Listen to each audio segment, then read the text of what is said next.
ओम शांति। आइए मम्मा के अव्यक्ति मास में जानते हैं मम्मा के जीवन के बारे में। और राजयोगिनी दादी जानकी जी मम्मा के बारे में अपने अनुभव इस प्रकार व्यक्त करती हैं। तो पहले जानते हैं मम्मा का परिचय। आपका लौकिक नाम राधे था। आप यज्ञ की स्थापना के समय जब बाबा के पास आईं, बाबा ने आपको ओम राधे नाम से संबोधित किया।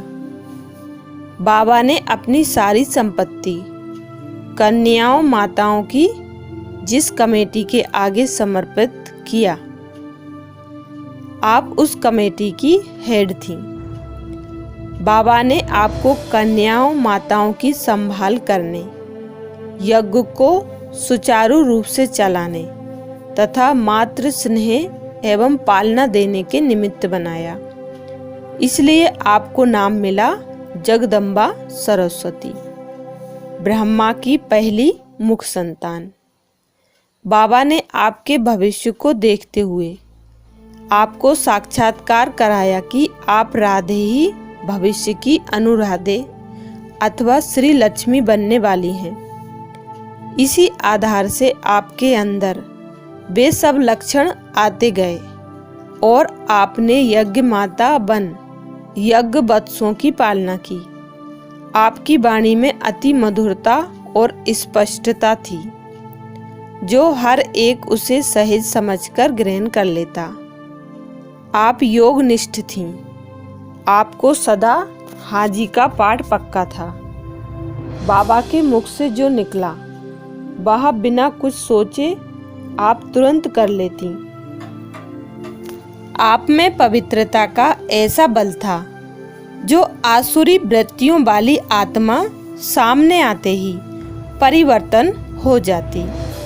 आपकी दृष्टि से योग का जौहर दिखाई देता था। आपने भारत के विभिन्न प्रांतों में जाकर सेवाओं का खूब विस्तार किया। अनेक विघ्नों में अचल अडोल एक रस स्थिति रही।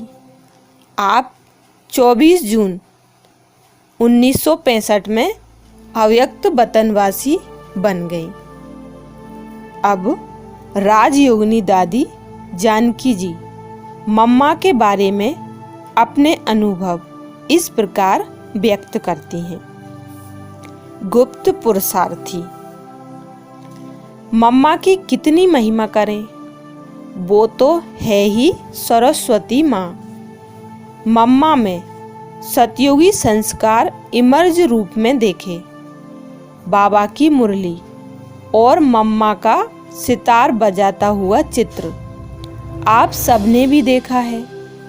बाबा के गीत बड़े प्यार से गाती रही, परंतु पुरुषार्थ में गुप्त रही। इसलिए भक्ति मार्ग में भी सरस्वती अर्थात नदी को गुप्त दिखाते हैं। मम्मा से काली देवी का अनुभव किया। उनके सामने जाते ही सबका उद्धार हो जाता था। शीतला भी मम्मा ही है। मम्मा के शीतला रूप के मंदिर अनेक स्थानों पर हैं। जगत अम्बा के रूप में उन पर चढ़ावा चढ़ता है। हम सब जो यज्ञ से खा रहे हैं, यह यज्ञ माता पर चढ़ा हुआ चढ़ावा ही तो है। यज्ञ का देगड़ा द्रौपदी का देगड़ा है, कभी खाली नहीं होगा। मम्मा पहले राधे, फिर सरस्वती, फिर जगदम्बा बनी। मम्मा से ज्वालामुखी स्वरूप का अनेक बार अनुभव किया। यह नहीं कहेंगे कि मम्मा शिव बाबा को याद करती थी, बल्कि याद स्वरूप स्थिति कैसी होती है यह मम्मा के चेहरे से दिखाई पड़ता था। व्यक्तित्व में रूहानियत, दिल में परमात्म पिता के लिए प्यार और सम्मान, पढ़ाई में एक्यूरेट, ये मम्मा की विशेषताएं थीं। हाथ पकड़ने से अशरीरी बन जाते थे। मम्मा के हाथों में इतनी कशिश, जो हाथों में हाथ दो तो अशरीरी बन जाते थे। मम्मा ने बाबा से इतना सीखा, जो धारणा करने में नंबर 1 चली गई। मम्मा की शिक्षा सुनते सुनते बुद्धि शिव बाबा और परम धाम की स्मृति में टिक जाती थी। कमाल यह थी कि बैठते थे मम्मा के सामने, याद शिव बाबा आता था। अपना नाम रूप भुलवाने में बड़ी होशियार थी। देखते थे तो संपूर्ण मम्मा दिखाई देती थी। उनकी वाणी सुनते सुनते कैसा भी व्यक्ति पिघल जाता था। बोल में इतनी रूहानियत थी, जो तुरंत ध्येय भान भुला शांति धाम होने का अनुभव कराती थी। दिल कहता था, मम्मा के सामने आवाज में कैसे आए। हर घड़ी अंतिम घड़ी, हर घड़ी अंतिम घड़ी। मैं नई नई यज्ञ में आई थी, दादी जानकी जी जब नई नई यज्ञ में आई थी तो कराची में मम्मा के सामने बैठी थी। मैंने पूछा, मम्मा मैं क्या पुरुषार्थ करूं? मम्मा ने कहा, हर घड़ी को सदा ही अंतिम घड़ी समझना। उसी घड़ी से सब पसारा बुद्धि से निकल गया। आज तक भी इस धारणा को कभी भूली नहीं हूं। कभी ख्याल ना आए कि यह शिक्षा क्यों मिली, कभी ख्याल ना आए कि यह शिक्षा क्यों मिली। एक बार मम्मा ने कहा, कभी कोई शिक्षा मिले तो उसे संभाल कर रखना। कभी यह ख्याल ना आए कि मुझे यह शिक्षा क्यों मिली। मेरी भूल तो थी नहीं। शिक्षा बड़ी काम की होती है, समय पर बड़ी काम में आएगी। तब से लेकर बुद्धि में एक बॉक्स बनाया हुआ है। बहन भाई किसी द्वारा भी शिक्षा मिले, संभाल कर उसे बॉक्स में रख लेती हूँ। यह महसूस कभी नहीं किया कि यह कौन होता है मुझे शिक्षा देने वाला। इस प्रकार सीखने की भावना मम्मा ने पैदा की। सेवा में जब नर्स थी तो मम्मा से बहुत धैर्य सीखा। बाबा बहन से टेलीफोन पर मुरली सुनाता था। मम्मा सुनती थी कुंज भवन में। बड़ी एकाग्रता से हुंकारा भरती जाती थी। हमें भी ध्यान रहे कि मम्मा जैसी गंभीरता, नम्रता, सत्यता की मूर्ति बनना है। संकोच दूर किया,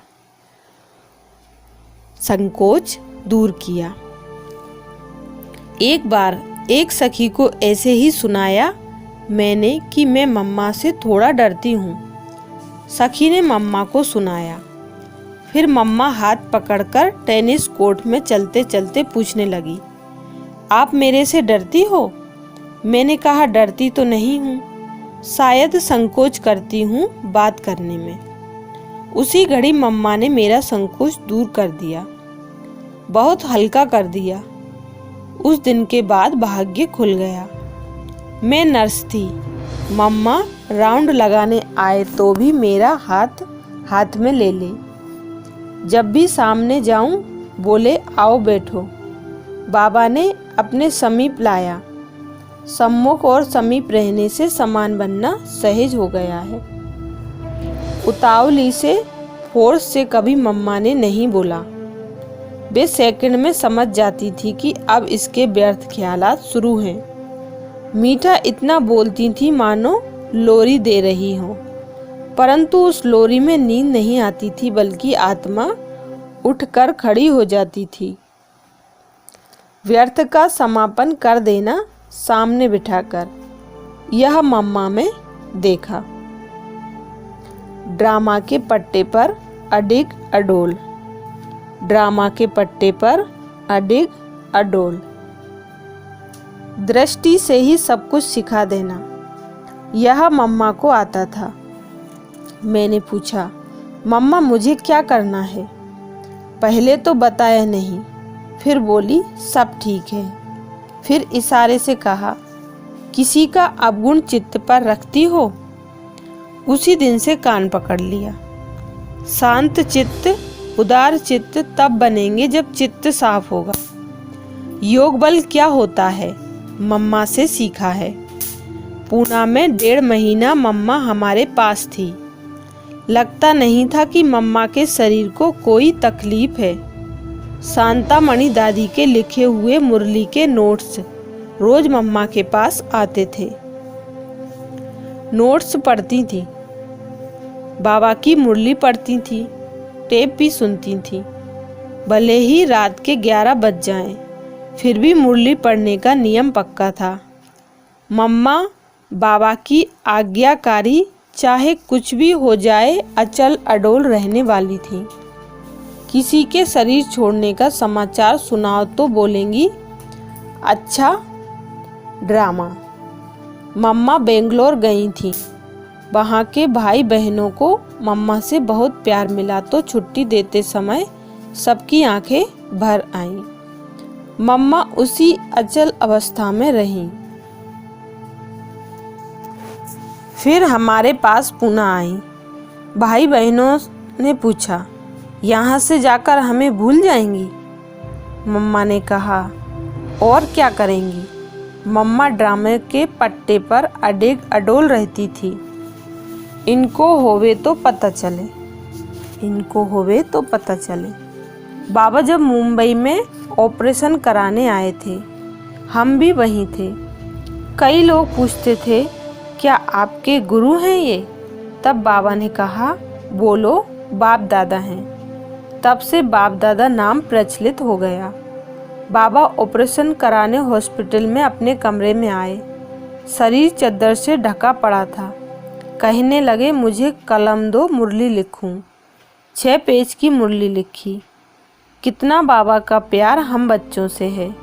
हमने पूछा, मम्मा बाबा को शरीर की तकलीफ क्यों हुई? मम्मा ने कहा, नहीं तो मनुष्य कहेंगे, इनको होवे तो पता चले। यानी शरीर को कुछ हुआ तो पता चला कि स्थिति कैसी हो। बाबा की उस घड़ी की स्थिति देखी, बड़ी वंडरफुल थी। देह में होते हुए भी जैसे देह के असर से पूर्ण मुक्त थे। मातेश्वरी जगदम्बा से साकार में पालना प्राप्त आदरणीय जानकी दादी जी के साथ का, मम्मा के साथ का यह था अनुभव। ओम शांति।